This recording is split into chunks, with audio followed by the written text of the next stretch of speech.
So hi guys, how are you all?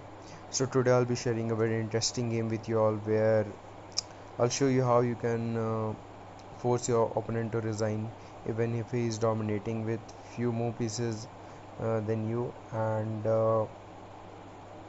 he has gained some important positions and you are on the verge of losing. Even then you can just force your opponent to lose and force him to resign the game. So let us start. I'll be starting with my basic moves. Just push my knight forward. The opponent has also started with the basic moves only, like to develop the pieces. I generally try to castle my king first to keep it in a safer position. Opponent was attacking my knight, so I had to move it. But just keep in mind, if the opponent pushes the bishop forward, you need to push the pawn forward for sure, because if you don't do that, your queen will be in danger. So we both are playing our uh, developing moves only.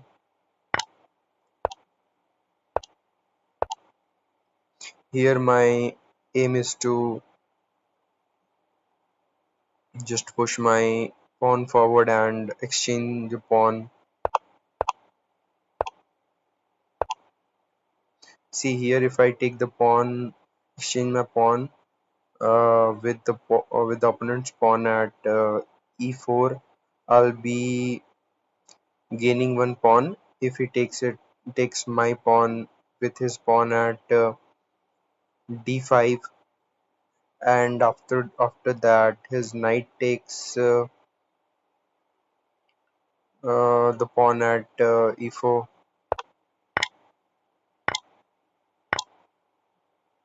I'll be taking it with my bishop. Now if he takes my bishop with his knight, I'll exchange it with my queen. He did the same. So here you can see I'll try to give the check and gain some good position. So here you can see, if the opponent moves his bishop from d6 and he takes any of my pieces, my queen will be in danger. So I think this was not the accurate move, but let us see. The opponent did not do that, so I will have to exchange my queen, because I think maybe in future I can lose my queen. So I just go for the safe moves first. Here if the opponent exchanges the knight, I'll exchange it with my knight. Now I'm going to attack his rook, and to keep my pawn in a safer position, I have moved my rook. Now he has attacked my knight, so I'll move it to a5.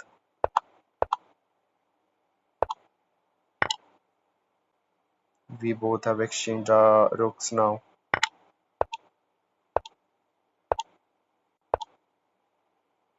So here I'm just making way for my black bishop.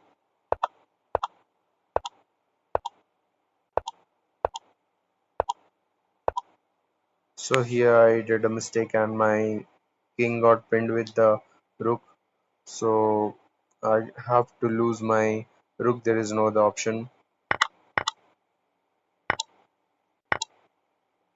But later also, you don't have to lose hope and just try to make sure that you gain some dominant position in the game.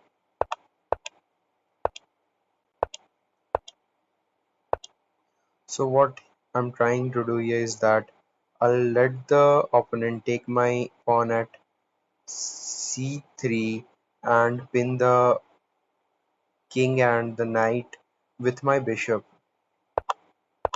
So he tried to take my pawn, but I have protected it. Now I'll let him move to d7. So he has moved to d7.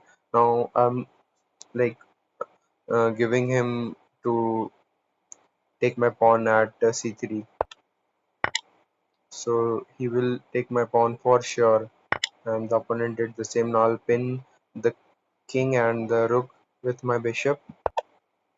Yeah, now it is pinned. Now next move I'll exchange the rook with my bishop, and now you can see the opponent has resigned.